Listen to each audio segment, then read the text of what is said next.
Hello there, many thanks for joining us on today's edition of Off the Press, where we discuss newspaper headlines. And joining me in the studio is a political and public affairs analyst, Bolan Olojade. Good morning and thank you for joining us. Good morning. Good to be here. It's time to discuss some newspaper reviews. Now, let's start with Punch.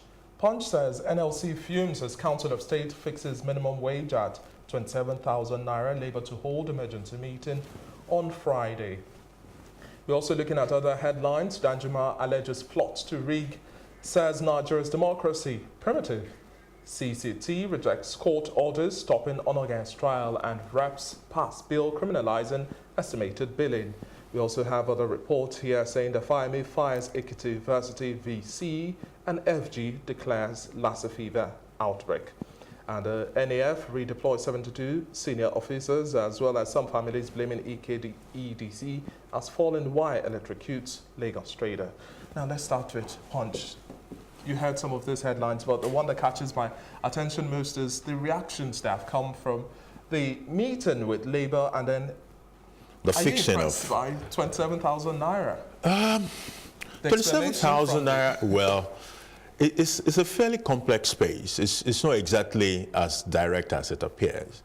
And that is because the last time I did a basic analysis of the capacities of the states, I found out that about 20 states currently have their recurrent expenditure more than the average revenues per month. Their average recurrent expenditure per month on the average is more than their total average income per month. So there's a fundamental issue of capacity to pay. But I would say that these governors will have their monies always millions of naira. They have it untouched, it's secured.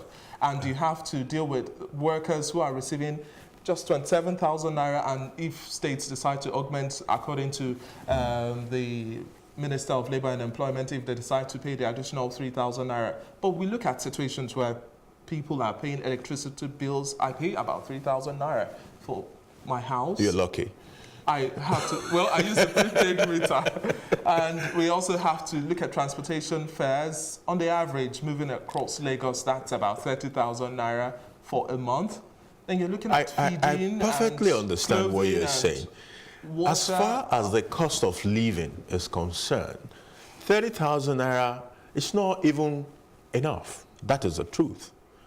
But you see, you also have to situate this beside the capacities of those people to pay, which I think was what drove the issue of, okay, let the Council of State come together and make a final decision on this. The federal government is saying, look, I, as federal government of Nigeria, will pay 30,000 naira.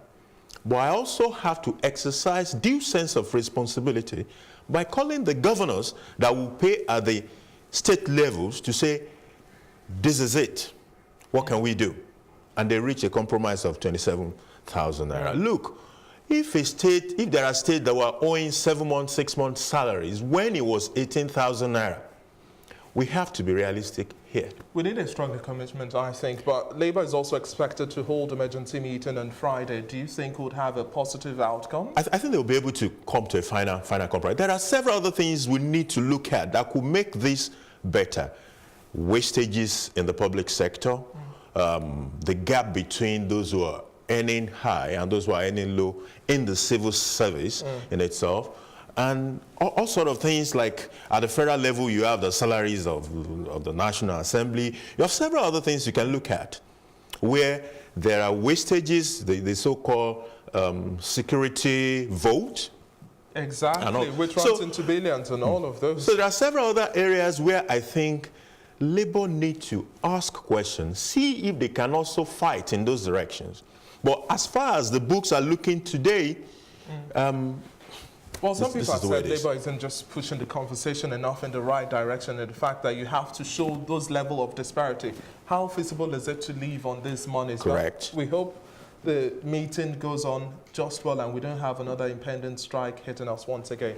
And Punch also reports that Danjuma alleges plots to rig, says Nigeria's democracy is primitive. You also remember shortly after the former president Olusegun Obasanjo's letter, Danjuma also reacted that our security apparatus is also being compromised. And now he's saying, well, we might likely have rigging of elections. Well, I think it's something that the INEC needs to pay attention to. INEC has said over and over again that they were not the INEC of 15, 20 years ago. It's a different ballgame. They've upped the ante. They know what they are doing. And they actually made a presentation to the Council of State yesterday to say, okay, these are the key guys. Raise all the questions. Let's tell you how we have provided for each and every of these issues. And from the report that was given about that meeting, it seems as if a substantial number of people present at that meeting agreed with INEC that they have actually put measures in place that could guarantee. Just as much as there are also reactions that people feel that INEC's integrity doesn't hold any water. Well, hopefully. They need to pay attention. I mean, in OBJ's letter, there was an issue of plan to rig. There have been other comments along that line from the opposition as well. Buhari says it's obnoxious to even think of that. Yeah, and you now have Danjuma saying the same thing. We all know that Danjuma already had some issues way back when there were, killings in Taraba and all of that. So if he's making the same allegation about the state of security and all that stuff, it requires some attention. And the CCT also rejects court orders stopping Onogan's trial. Now, yeah, this is one of the trials that we've seen. This is a very interesting. Actually, I was looking forward to having to enjoying the court session yesterday, but apparently a lot of what I was looking forward to did not happen because the case to determine the jurisdiction of that court actually did not happen yesterday. But it was also absent once again. Yeah. So yeah, the chief judge was absent. I don't think it was a major issue. The lawyer said they were served at 8 p.m. on Monday. So if you were served court processes at 8 p.m., there's very limited chance you'll be able to respond. So that was why that did not happen. I know they also tabled the fact that there were some court injunctions from a high court and the industrial court asking that this thing be stopped, the arraignment be stopped. Exactly. But the CCT determined that those courts do not supervise it, and therefore it wasn't going to listen to whatever they say. That only the Court of Appeal could have stopped that arraignment. And I think this headline as well, Reps pass bill criminalizing estimated billing will make some customers smile at least. You said my bill of 3,000 naira. Yeah, because I saw somebody complaining that they bring about 20,000, 15,000 to him in estimated, and I said, are you manufacturing? How many hours of light or power do you actually enjoy in a day? So it's curious that you're getting that kind of a bill. In India, you could just walk into a shop and get a prepaid meter. It's not rocket science, really. Yes. If we want to address this issue of estimated billing, I think the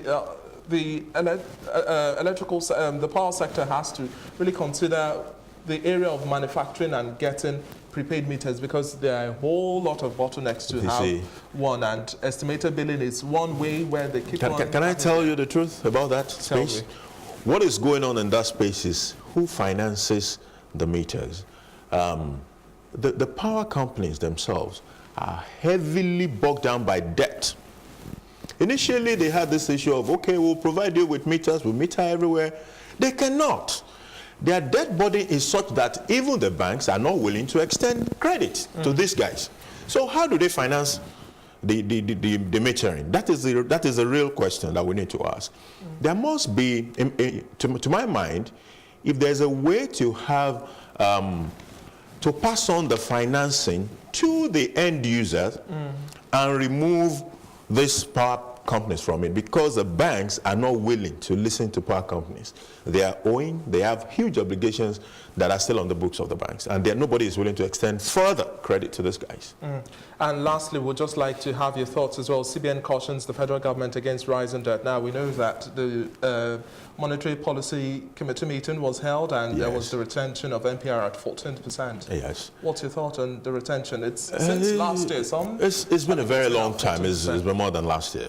Had a 14%. But you see, the thinking of the federal government, of CBN, is if you further tighten, because there's a strong pressure on inflation, there's a strong inflationary pressure, we might actually have a situation in which inflation might continue to rise all over again. And that if you do any tightening of the economy right now, you will actually aggravate inflationary indices. So they were being cautious. CBN was being cautious. It might be argued that, look, you've been on this 14% for so long. Why don't you just try something new? But I don't think, from the disposition of the current CBN board, they're not willing to experiment with anything. They would rather just stay on that 14% and wager whatever comes. Okay, but it's time to take a quick break. We'll be back with other newspaper headlines in just a moment.